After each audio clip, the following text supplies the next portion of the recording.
তো এখানটায় দেখো আমার এক ফ্রেন্ড সবজি দিয়েছে, ওর হাজব্যান্ড বানিয়েছে, খুব টেস্টি হয়েছিল সবজিটা খেতে। বিভিন্ন ধরনের সবজি আছে, একটা মিষ্টি কুমড়ো, তারপরে হচ্ছে পুঁই শাক, আরও কী আলু একটা আছে না উপরে গাছের উপরে হয় মনে হয়, ওইটা বা মাটির তলে হবে ওই আলুটা, অনেক কিছু আছে, মিক্স একটা ভেজ, দারুণ হয়েছে।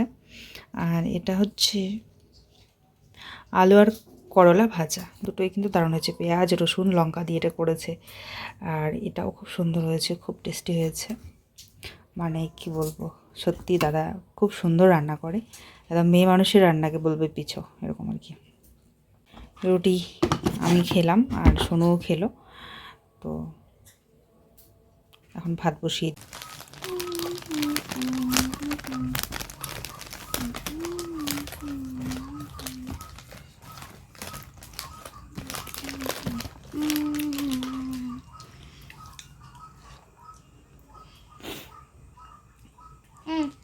আমি একটা জিনিস বানাবো। জিনিস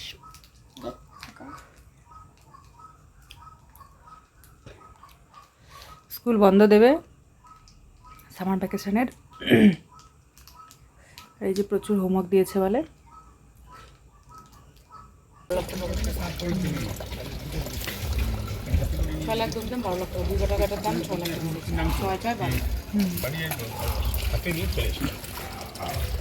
সন্ধ্যা লাগবে কিছুক্ষণের মধ্যে, আমরা জল নিতে এসেছি, আকাশটা খারাপ তো ওই জন্য মেঘলা হয়ে গেছে, বৃষ্টি পড়া শুরু হয়ে গেছে টিপটাপ করে, আমরা চলে এসেছি জল নিতে।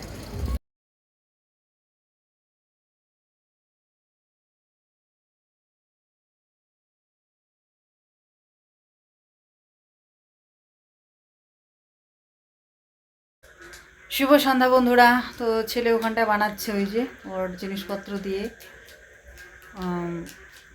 কী বলে ওটাকে, ক্লে দিয়ে কিছু একটা বানাচ্ছে, যেটা ওর স্কুলে করতে দিয়েছে, ওগুলো কিছু করতে দিয়েছে। তো এখানটায় আমি ওকে আঙ্গুর দিয়েছিলাম, আঙ্গুর খেলো, আঙ্গুর খেয়ে করছে ওর হোমওয়ার্ক। আর আমি এই যে জল নিয়ে এসে বসে পড়েছি সবজি নিয়ে, এটা বাবা দিয়েছিল, এটা কি কুমড়ো শাক আলু টমেটো দিয়ে একটা সবজি করব অল্প করে। এই যে এটা কুমড়ো শাক, আর এটা হচ্ছে লাউ শাক, এটা হয়তো বেছে রাখবো কালকে খাবো এটা। আর অল্প করে কুমড়ো শাক দিয়ে আলু টমেটো দিয়ে হলুদ দিয়ে নাকি তরকারি করলে শাক রাত্রেবেলা তেমন কিছু হয় না। আর এই যে এগুলো দেখতে পাচ্ছ, ওগুলো আমি উপরে সেটা পরিষ্কার করলাম, আর এখন সবজিটা বেছে নিই, বেছে যত আবর্জনা বের হবে, এই যে এই সমস্ত আবর্জনা মিলে একখানে ওই আবর্জনা মিলে ফেলে দেবো। শাকের যে বাড়তি পাতাগুলো আছে ওগুলো সবজিতে দিলে তো খসখসে হবে, তাই না, ভালো লাগবে না। তার জন্য বাড়তি পাতাগুলো দিয়ে আমি পকোড়া বানাবো, বেশ ভালো লেগেছিলো কিন্তু খেতে। আর নরম পাতাগুলো দিয়ে এই যে সবজি করব। আমি এই দিকটায় সবজি বাচ্ছি, আর ছেলে ওখানটায় ক্লে দিয়ে বানাচ্ছে, ক্লের বল আর একটা চাবি রিং বানাবে। চাবি রিংয়ের মধ্যে ঝুলন্ত থাকবে একটা সুন্দর ডাক। দিদি বাড়িতে বানানো কিছু আলু চিপস দিয়েছিল, সেই আলু চিপসগুলো ফ্রাই করেছি আর সবজিটা বানিয়ে নিয়েছি। খাওয়া দাওয়া করে শুয়ে পড়েছিলাম, সকালবেলা সোনুকে গেছিলাম স্কুলে ছাড়তে। তো আসার পথে সামনে একটা দোকান, মানে বাড়ি বাড়ি বিক্রি করছিল এই শাক সবজি, সেখান থেকে একটু পাট শাক নিয়ে নিয়েছি। ওরে বাবা, এত টাকা! ওরে ওরে, এ মা গো, এত টাকা কি কর! ওরে মা, অনেকটা কে গুছাবে? আমি। তুমি কি কাজ করো এত টাকা? আমি ইসের কাজ। কিসের কাজ?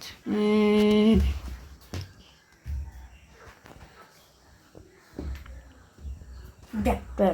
ডক্টর? ওরে বাবা, বাহ, কথাটা ছিল কপাল খুলে গেল। কথাটা ছিল সায়েন্টিস্টে, লেকিন ডক্টর হয়ে ও গেছে।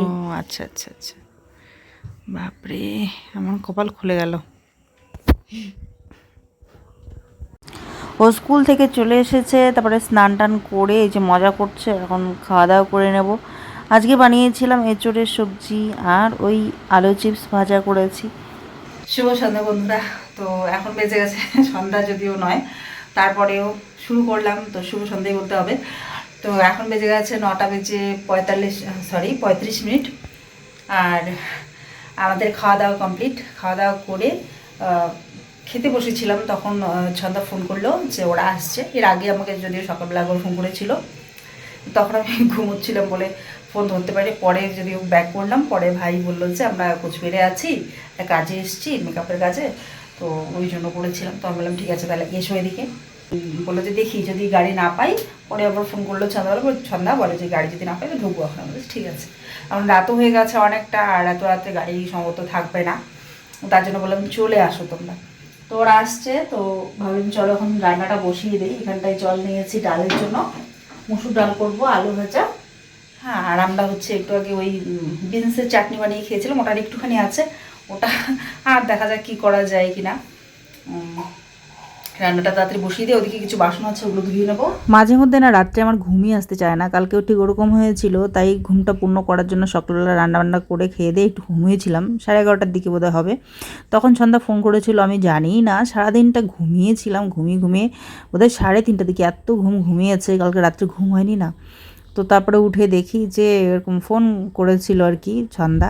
ফোন আমি যখন করলাম তখন বিকেলের দিকে ধরেছে ভাই, তখন ওকে বললাম আসতে, ও বলে যে দেখি। তখনও কিন্তু জানতাম না যে আসবে কি না। বাসনপত্রগুলো ধুয়ে ঝটাপট রান্না বসিয়ে দিয়েছিলাম, আর এত তাড়াহুড়ো করে রান্না করছিলাম যে আমি রান্নাগুলো শেয়ার করতেই ভুলে গেছি, আর ওদেরকেও সেরকম দেখানো হয়নি। তো রান্না মনে হয় করেছিলাম ডাল, শুকনো মাছ পেঁয়াজ লঙ্কা দিয়ে ভাজা। তো এই ছিল রাত্রের রান্না। সকালে উঠে পড়েছি, উঠে তো একটুখানি স্ট্রেচিং করে নিচ্ছি, তারপর সমস্ত কাজ করে নেব। আমি না বাস্তব লাইফটাকেই বেশি এনজয় করি আর কি, আর ভিডিও শ্যুটের কথা সেরকম একটা মনেও থাকে না, খুব একটা করিও না, করি টুকটাক একটু আধটু, খুব বেশি করি তা নয়। বাস্তবেই আর কি লাইফটাকে উপভোগ বেশি করি, তাই হয়তো মনে থাকে না শ্যুটের কথা সেরকম একটা। প্রচুর গল্প হয়েছিল, মজা হয়েছিল, অনেক রাত পর্যন্ত আমরা তো অনেক গল্প গুজব করছিলাম, এমনকি ভূতের গল্প করে করে ভয়ে লাইট জ্বালিয়েই ঘুমিয়ে পড়েছি রাত্রেবেলা, এমন অবস্থা। মানে ওদের সঙ্গে নাকি এরকম একটা, মানে ওর সে আর কি ভাই যে আছে আমার দেওর, ওর বন্ধুর একটা এমন কাহিনী শোনালো, তো মানে কি বলবো, ওই শুনে তো ভয়ে তারপর রাত্রেবেলা লাইট অন করেই ঘুমিয়ে পড়েছি, এরকম একটা অবস্থা। আর আমার যে চার্জারটা আছে, চার্জারটা যে ছিল আর কি, ওই চার্জারের মধ্যে লাইট ছিল, ওই চার্জার অন করে রাখলে পরে লাইট, একটা হালকা লাইট জ্বলতো রাত্রে। ওই চার্জারটা খারাপ হয়ে যাওয়ার পর, এই যে আমার বড়টা গিফট করেছিল, ওটা খারাপ হয়ে যাওয়ার পর অসুবিধা হয়েছে। তো এরকম কোনো জিরো বাল্ব নেই আর কি, জিরো পাওয়ারের যে বাল্বগুলো হয় হালকা মৃদু আলো দেয়, ওই লাইট নেই আর কি বর্তমানে আমার কাছে। তো তার জন্য মানে বড় যে লাইটগুলো হয় ঝকঝকে আলো, ওগুলোই অন করে ঘুমিয়েছিলাম, এরকম একটা অবস্থা হয়েছিল ভূতের গল্প করতে করতে। যাক, তারপরে যে সকাল সকাল এদিকে এখন সব সাফসাফাই করে নেব। এই সোফাটার মধ্যে কাপড় চোপড়গুলো সব ঢিপি হয়েছিল, ওগুলো ভাঁজ করা হয়নি কালকে, তো ওগুলো ভাঁজ করলাম। আর ওদের যে জামা কাপড়গুলো আছে ওগুলো সব কুচি টুচি ভাঁজ করে রেখে দেবো, কারণ ঘরটা ঝাড়ু দেওয়ার আগে এই মানে সোফা টোফা এগুলো ঝাড়ু না দিলে ভালো লাগে না, কারণ পরে আবার এগুলো যখন ঠিক করবো তখন ঘরটা আবার না হলে নোংরা হয়ে যাবে। তো তার জন্য সোফা টোফা গুছিয়ে ঝেড়ে তারপরেই ঘরটা ঝাড়ু দেবো। জানো তো কি ঘটনাটা ঘটেছে, এই যে আমার খাটটা দেখতে পাচ্ছ, এটা না একটুখানি ফাঁকা করেই কিন্তু আমরা রেখেছিলাম, যাতে দেয়াল ঘেঁষে না থাকে, আর কোনো কিছু পড়ে গেলে, প্রথমে দেয়াল ঘেঁষেই ছিল, পরে সোনু পাপ্পার আমি দুজনে মিলে এটাকে মানে করে দিয়েছি, যাতে ওদিকে কোনো কিছু পড়ে গেলে যেন হাত বাড়িয়ে নিতে পারি, এরকম করেই কিন্তু রেখেছিলাম ফাঁকা রেখে। এখন ইদানিং দেখছি চেপে গেছে দেয়ালের কাছে, এটা কি করে হলো? সোনু আমাকে সেদিনকে বলছিল, মামা এটা কি করে হয়েছে। আমিও ভাবছিলাম এটা কী করে হলো, সত্যিই তো আগে তো আমার হাত ঢুকে যেত, এখন আমার হাত ঢোকে না, কী ব্যাপার। তারপর হঠাৎ করে আমার মনে হলো মাঝে মধ্যেই কিন্তু ভূমিকম্প হয়, আমার মনে হয় ভূমিকম্পে নড়াচড়া হয়ে খাটটা ওইদিকে সরে গেছে। এখন ভয় লাগছে যে প্রায় দেয়ালের কাছে চলে গেছে, এবার আরও কয়েকবার যদি ভূমিকম্প হয়, তখন যদি খাটটা মানে দেয়ালে গিয়ে ধাক্কা লাগে বা কিছু একটা, বলা যায় না, এরকম একটা মানে ভয় লাগছিল আমার। তো ওটাই আর কি সোনু পাপার সঙ্গে শেয়ার করছিলাম যে এরকম হয়েছে, জানো তো কী ব্যাপার, কী করব আমি। তো বলছে টেনে ওটাকে করো, আবার এদিকে নিয়ে আসো।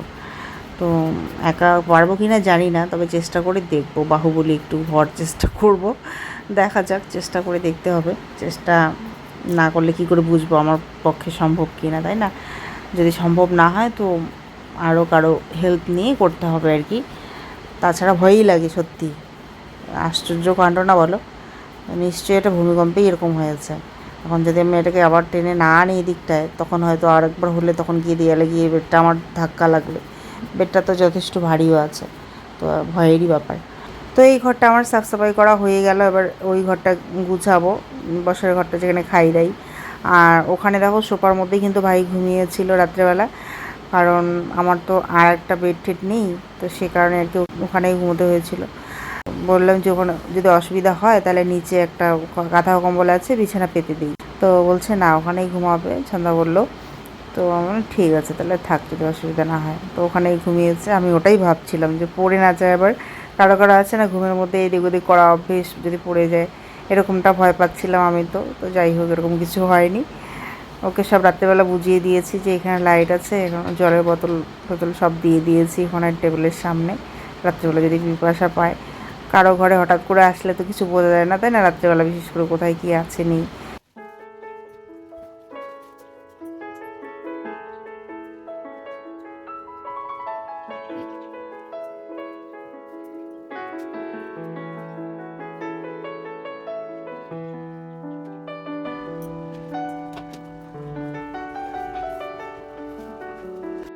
সত্যি প্রথমে তো আমি ভীষণই অবাক হয়ে গেছি, একদম আশ্চর্য হয়ে গেছি, কি করে বেডটা এতটা পাশাপাশি এসে গেল দেয়ালের সঙ্গে। এটা তো আমি ফাঁকাই করেছিলাম, তারপরে কি করে এটা সম্ভব? এত বড় বেড আমরা তো মানে সরাতেও পারি না, মানে আর কেউ এসে তো সরাবেও না, আমরাও তো সরাইনি। এটাই ভাবছিলাম। সোনুও বলে হ্যাঁ মামা, একদম বলছিল আমার হাতটা কেন ঢোকে না, আগে তো এখানে কোনো কিছু পড়ে গেলে আমি হাত দিয়ে বের করতাম টেনে, এখন কেন পারছি না। তো সোনুর হাতটা ছোট যেহেতু আছে, ও আরামসে কোনো কিছু পড়ে গেলে বের করে। আমিও বের করতে পারতাম, কিন্তু একটু অসুবিধা হতো, কিন্তু সোনু আরামসে পেত। কিন্তু সেই জায়গায় ওরও হাত ঢুকছে না, সেটাই দেখে অবাক হচ্ছিলাম আমরা দুজনেই। আর তারপর আর কি আমি বুঝলাম যে এটা ওই কারণেই হয়েছে। বেশ কয়েকদিন ভূমিকম্প হয়, মাঝে মধ্যে হয়, অনেকে কিন্তু টের পায়, অনেকে টের পায় না এরকম। আমার মনে হয় তাতে এটা এক সাইডে বেশি সরে গেছিলো। তবে হেড বডিটা যেদিকে আছে সেদিকে একটু ফাঁকাই আছে, আর যেদিকে পা দেই ওদিকটা বেশি চেপে গেছে দেয়ালের কাছে। তো আমার ওইটাই ভয় লাগছিল যে আর কোনো দিন হয়ে যায় সেদিনকে না বেডটা আবার দেয়ালে গিয়ে ধাক্কা মারে। সেই ভয়ে আমি দুজনে মিলে, ছেলে আর আমি দুজনে মিলে টেনে টেনে পরে আমরা কিন্তু আর একটু সরিয়ে নিয়েছি বিছানাটাকে, মানে একটু ফাঁকা করে নিয়েছি আর কি। তো যাই হোক, কষ্ট একটু হয়েছে, মানে শক্তি খাটাতে হয়েছে, কিন্তু পেরেছি আর কি, অসম্ভব নয়। তো এখন এই যে বাসনপত্রগুলো সব ধুয়ে নিই, কালকে রাত্রে খাওয়া দাওয়া করে গল্পগুজব করছিলাম যেহেতু, তাই আর বাসনগুলো ধুতে ইচ্ছে করছিল না। ভাবলাম থাক, অনেকটা রাতও হয়ে গেছে, আর একটু গল্পগুজবও তো করবো, তাই না? তাই বাসনগুলো এখানে রেখেই দিয়েছিলাম। তো ওগুলো এখন ধুয়ে নিচ্ছি, ধুয়ে ওদিকে কিন্তু রান্নাও বসিয়ে দেবো ব্রেকফাস্ট করে।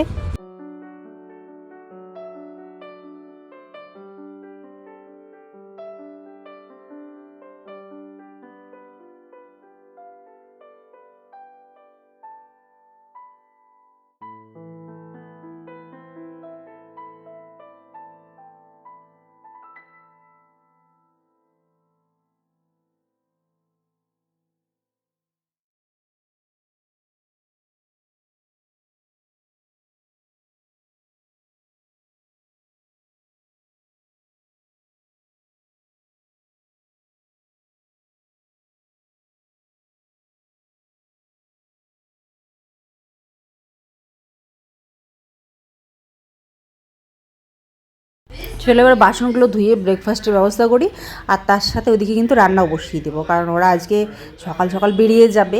যেহেতু জুই বাড়িতে আছে তার জন্য মানে ওদের একটা তাড়া তো আছেই, কিন্তু তার থেকেও ওই যে মেয়েটা এসছে সাথী, ওর বাড়ি থেকে ফোন করছিল যে তাড়াতাড়ি করে আয়, তার জন্য ওর বেশি একটু তাড়া ছিল। তাই আর কি ঝটাপট করে এই যে ব্রেকফাস্টের সাথে ওদিকে ভাত বসিয়ে দেবো একসঙ্গে। আর কালকে যখন ছন্দা ওরা এসেছিলো আমাদের ঘরে, তখন আমি মানে রান্নাঘরে উকি ঝুঁকি মারছিলাম। অপু দিদিভাই বলছিল, মানে তোমরা যারা বুঝতে পারছো না, সাজানো ঘর সাজানো অপুর সংসার দিদিভাইয়ের আর কি, যে অপু দিদিভাই আছে, ও বলছিল যে ঘর থেকেই উকি ঝুঁকি মারছিল কল্পনা। তো ভালো করে একটু যে মানে দুজন দুজনকে আলিঙ্গন করবে, একটু এক্সাইটমেন্টটা যে ইয়ে হবে সেটা মানে দেখতে পাইনি। সমস্ত বাসি কাজবাজ হয়ে গেছে, এবারে চলো স্নানটা সেরে আসি। তো এক্সাইটমেন্ট ভিতরে ছিল অবশ্যই, কারণ ছন্দাকে ভীষণ ভালোবাসি আমি, ও আমাকে ভীষণ ভালোবাসে। তো ওর আসাতে অবশ্যই আমি ভীষণ খুশি হয়েছি, আর ওরও ভালো লেগেছে প্রথমবার আমাদের বাড়ি এসে। কিন্তু কি বলো তো, যেহেতু অনেকটাই রাত হয়ে যাচ্ছিল আর ওরা সারাদিন খুব পরিশ্রান্ত ছিল, ক্লান্ত ছিল, তো ওদের খিদেও পেয়ে গেছিলো, তাই আমাকে তাড়াতাড়ি করে রান্নাটাও কিন্তু করতে হতো। তাই আমি রান্নাটা তাড়াতাড়ি যেহেতু করছিলাম ওদিকে, তাই আমি রান্নাঘর থেকে বেরোতে পারছিলাম না। আমার চেষ্টা ছিল কি করে তাড়াতাড়ি করে কটা রান্না করে ওদেরকে আর কি খাওয়াবো। তো তার জন্য আমি বেশি এদিকে করতে পারিনি, কিন্তু একগাল হাসি নিয়ে ঠিক কিন্তু ওদের সাথে আমি কথা বলেছি, কারণ আমার ভীষণ ভালো লেগেছিলো। এর আগে যখন ভাই এসেছিলো, মানে ছন্দার হাজব্যান্ড আমার দেওর, তখনও আমি ওকে বলেছিলাম ছন্দাকে নিয়ে আসলে ভালো হতো। তার সাথে এইবার যখন আসছে তখন মনে হচ্ছিলো যে জুইকে নিয়ে আসলে ভালো হতো, কারণ আমার ছেলে অপেক্ষা করছিল যে হয়তো জুই আসবে। যখন বলেছে জুইয়ের মা কাম্মা আসবে, কাম্মা তো অনেক আছে, এমনি করে বললে শুধু কাম্মা বললে তো বুঝবে না, তাই না? তাই এই কথাটা বলতেই হয় যে জুইয়ের মা কাম্মা, অমুকের মা কাম্মা। তো আমি যখন এইভাবে বললাম তখন বলে তাহলে জুই আসবে। ও খুব এক্সাইটেড ছিল, কিন্তু কি বলো তো, ওই তো ও কাজে এসছে, তাই বাচ্চাটাকে আনতে পারিনি। তো যাই হোক, কোনো ব্যাপার না, আমি বলেছি নেক্সট টাইম আসলে কিন্তু জুইকে অবশ্যই নিয়ে আসবি, তাহলে হচ্ছে সোনু খুব খুশি হবে আর আমারও ভালো লাগবে। তো এদিকে কিন্তু ব্রেকফাস্ট বানিয়ে নিয়েছি আমি, এখানে চা বানিয়ে নিয়েছি আর মুড়ি মাখছি। আর তার সাথে এখানে ছন্দায় যে কালকে বিস্কিট নিয়ে এসেছিলো, সোনুর জন্য চকলেট নিয়ে এসেছিলো, ঝুড়ি ভাজা, তো বিস্কুটটা তো আছে, ওটা এখন দেবো। চিড়াটাকে ভেজে নিয়েছি, যেটাকে আমরা দো ভাজা বলি, তো সেখানে এই যে ঝুড়ি ভাজা দিয়ে তেল পেঁয়াজ দিয়ে মেখে নিয়ে ওদেরকে দিয়ে দিই।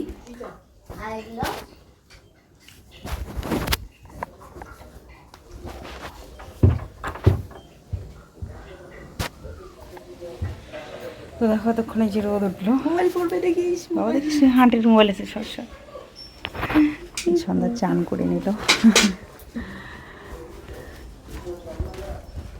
স্নান করে গেলে না শান্তি লাগে। হ্যাঁ, স্নান করলাম ভালো লাগে, কোথাও আমি মানে সকাল সকাল কোথাও বেরোলে স্নান করেই বেরোই, ভালো লাগে। এখানে হাওয়াতে শুকিয়ে যায় নাকি? হ্যাঁ, এখানটাতেও দিই। ওই যে সন্ধ্যাও স্নান করে নিল সকাল সকাল, সত্যিই স্নান করে নিলে ভীষণ আরাম লাগে, শরীরটা খুব ভালো লাগে, ফুরফুরে হয়ে যায়। আর ও স্নান করে দেখো আমার নাইটিটা ওখানে রেখে দিয়েছিলাম, তাড়াহুড়ো করে মানে স্নান করেছি যাতে তাড়াতাড়ি করে এদিকে ব্রেকফাস্ট রান্না বসিয়ে দিতে পারি। তো ওইদিকেও আমার জামাটাও ধুয়ে দিয়েছে, দেখো কাণ্ড। আমি বলছি পাগল, এটা কোনো দরকার ছিল? তো এই আর কি, ও এতটাই ফ্র্যাঙ্কলি আমার সঙ্গে মেশে, বুঝতেই পারছো তাহলে কতটা আমরা ফ্র্যাঙ্কলি মিশি নিজের মতো করে। তো ওরা তো তাড়া দিচ্ছে, তো বুঝতেই পারছি বাজার গিয়ে বাজার করে নিয়ে এসে রান্না করার সময় একদমই আমাকে দেবে না। আমি হয়তো বাজারে যাব, ওরা বলবে তাহলে বাড়ি যাই। তো সেই জন্য আর কি ওই রিস্ক আর নিলাম না। তো সোনুকেই পাঠিয়ে দিলাম পাশের দোকান থেকে ডিম আনতে। ওদিকে আবার ছন্দা বুবাইকে বলছে তুমি যাও যাও যাও, ও গিয়ে আবার ওকে একটা চকলেট কিনে দিয়েছে। তো যাই হোক, দুজনে মিলে ওই ডিম নিয়ে আসলো। আসার পর এই যে এখন ভাতটা বসিয়ে দিয়েছিলাম আমি, তো এদিকে ভাত কিন্তু হয়ে গেছে, এখন ডিমের ঝোলটা করে নেব। আর তার সাথে এদিকে ছোটো কড়াইটাতে আমি আর একদিকে কিন্তু পাঁপড় ভাজা করে নিচ্ছি, যাতে তাড়াতাড়ি হয়ে যায়। কারণ ওই যে ওই সাথীর বাড়ি থেকে ফোন করছিল, ভীষণই মিষ্টি একটা মেয়ে, ওর সাথেও প্রচুর গল্প গুজব হলো, ভালো লাগলো। তো আমি ওদের বলছি আমাকেও অল্প আরেকটু সময় দাও, ব্যাস হয়ে যাবে কমপ্লিট। উনুনে একদম ঝটাপট করে রান্নাবান্না কমপ্লিট করে নিয়েছি। পাঁপড় ভাজা, ডিমের ঝোল, আর কী যেন একটা ভাজা করেছি, বেগুন ভাজা না কী যেন একটা ভাজা করেছি। তো বলছে এত তাড়াতাড়ি রান্না করে ফেলে দিদি। আমি বলছি হ্যাঁ, ডিমের ঝোল না বিভিন্নভাবেই খাওয়া যায়, তাই না?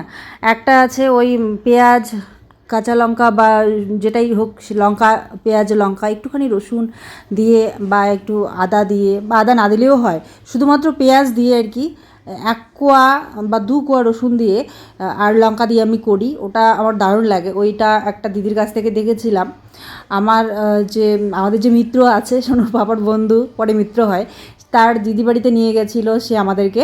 তো তখন ওইভাবে খেয়েছি, বেশ চচ্চড়িটা, ডিমের চচ্চড়িটা খুব ভালো লেগেছে, শুকনো শুকনো করে, মশলাটাতে জল না দিয়ে, শুধু ডিমগুলোর সঙ্গে ওভাবে মশলাটা গায়ে লেগে থাকবে, শুকনো শুকনো পেঁয়াজ আর লঙ্কার। তো ভীষণই ভালো লেগেছে। আর একটুখানি পেঁয়াজ ফোড়ন দিয়েছিলাম, আর একটু কালো জিরে, ব্যাস ওরকম করে হালকা পাতলা, কোনো মানে একটা যে খুব ঝাঝালো একটা গন্ধ কিচ্ছু নেই। কারণ রসুন 1 কোয়া ওদের দিয়েছিলাম, 1 কোয়া কি 2 কোয়া, বাড়িতে আর কি একদিন বানিয়ে খেয়েছিলাম। ওটা আগে দিদির ওখান থেকে খেয়ে এসেছি, তারপর বাড়িতে বানিয়েছি, ভীষণই ভালো লেগেছিলো। ওটা একটা ধরনের ডিম চচ্চড়ি, খুব ভালো লাগে। তারপরে একটা তো ওই সর্ষে বাটাটা দিয়ে করতাম বাড়িতে যখন থাকতাম, বা পেঁয়াজ দিয়ে ফোড়ন দিয়ে হচ্ছে অনেক ধরনের মানে সব ধরনের মশলা টশলা দিয়ে একটা মাংসর মতো ওটা এক ধরনের হয় শ্বশুরবাড়িতে, তো ওটাও খেয়েছি। তো আমার ওই চচ্চড়িটা ভীষণ ভালো লেগেছে। আর হচ্ছে আমার ভালো লাগে একটা সাদা মাটা যেটা ঝোল করি, যে আজকে যেরকম করলাম পেঁয়াজ রসুন একটু জিরে ফোড়ন দিয়ে, তারপরে বা একটা শুকনো লঙ্কা ফোড়ন দিয়ে, জিরের জায়গায় মাঝে মধ্যে কালো জিরেও দিই, ভালো করে নেড়ে চেড়ে নিয়ে আলুগুলো দেই, আলুটা লবণ আর হলুদ দিয়ে ভালো করে ভেজে নিয়ে জল দিয়ে দিয়েছি, আর তারপরে যে ডিমগুলোকে ছেড়ে দিয়েছি। একটা যে শুধুমাত্র রসুন পেঁয়াজের গন্ধে আর ঝাল লবণের এই কম্বিনেশনে একটা হালকা পাতলা নর্মাল যে একটা আলু দিয়ে ডিম ঝোল, তো ভীষণই ভালো লাগে এটা আমার খেতে নর্মালি বাড়িতে নিজেদের মতো করে। হালকা পাতলা এই ঝোলটার মধ্যে যদি লাস্টে আবার একটু ধনেপাতা কুচি দেওয়া যায় তাহলে তো আবার জমে যায়, কিন্তু আমার কাছে এই মুহূর্তে নেই। যাক, এটাই বানিয়ে নিয়েছি আজকে। বেগুন ভাজা করেছি পেঁয়াজ লঙ্কা দিয়ে, আর তার সাথে গরম গরম ভাত আর হচ্ছে পাঁপড় ভাজা। আর কালকে যে ওই যে শিম তো না, বিনস বাবা যেগুলো দিয়েছিল ফ্রিজে ছিল, ওই বিনসটাকে নষ্ট যাতে না হয়, অনেক কদিন হয়ে গেছিলো, তো তার জন্য ওটাকে সেদ্ধ দিয়ে ভর্তা করে নিয়েছিলাম। পেঁয়াজ লঙ্কা রসুন ভেজে নিয়ে বেটে ওটাকে ভর্তা করে নিয়েছিলাম। সেই ভর্তা দিয়ে আমরা কালকে সন্ধ্যাবেলা খেয়েছিলাম সোনু আর আমি। তো ওটা ফ্রিজে রেখেছিলাম, আমি ভুলেই গেছি ওটার কথা, রাত্রেবেলা ওটা খাওয়া হয়নি তার জন্য। তো আজকে একটু গরম করে নিয়ে ওটা ওদেরকে একটু দেবো। তো সন্ধ্যা বলছিল দিদি এটা আবার কী, তো আমি বলছি এটা বিনসের ভর্তা। তো আমিও ফার্স্ট টাইম ট্রাই করেছি। শিমের তো খেয়েছি, কিন্তু এই বিনসেরটা ফার্স্ট টাইম খেলাম। ভর্তা জিনিসটাই আমার খুবই মজার লাগে। তো যাই হোক, সন্ধ্যা ওরা এখন চলেই যাচ্ছে, তো আমি বলছি আমি আর গেলাম না, ঠিক আছে, কারণ আমার বান্ধবী বারবার ফোন করছিল, এক জায়গায় আজকে যাওয়ার কথা ছিল, আগে থেকেই প্ল্যান যেহেতু ছিল, তো তার জন্য আর কি মানে 12টা বেজে গেছে, তো এখন আমাকে গিয়ে রেডি হতে হবে, বারবার যেহেতু ফোন করছে। তো তার জন্য ওদেরকে বললাম নিচে অবধি এগিয়ে দিতে যেতাম, কিন্তু যেতে পারলাম না, কিছু মনে করো না তোমরা, যাও হ্যাঁ, কিন্তু আবার এসো, জুইকে নিয়ে আসবে এবার। তো বললো ঠিক আছে। তো চলো এবারে গিয়ে আমি রেডি হব। রেডি সেডি হয়ে আজকে কোথায় ঘুরতে যাচ্ছি, কেন যাচ্ছি, সবটাই তোমাদের সঙ্গে পরবর্তী ব্লগে শেয়ার করব। তার জন্য কিন্তু পরবর্তী ব্লগটা তোমাদেরকে চোখ রাখতে হবে। তো প্রিয় পরিবার, সবাইকে জানাচ্ছি অসংখ্য ধন্যবাদ আর বুক ভরা ভালোবাসা। আজকে তবে আসছি, ফিরে আসবো নতুন আর একটা দারুণ ব্লগের সঙ্গে। ততক্ষণ তোমরা সবাই কিন্তু খুব ভালো থাকবে, সুস্থ থাকবে, কেমন? Tata, by.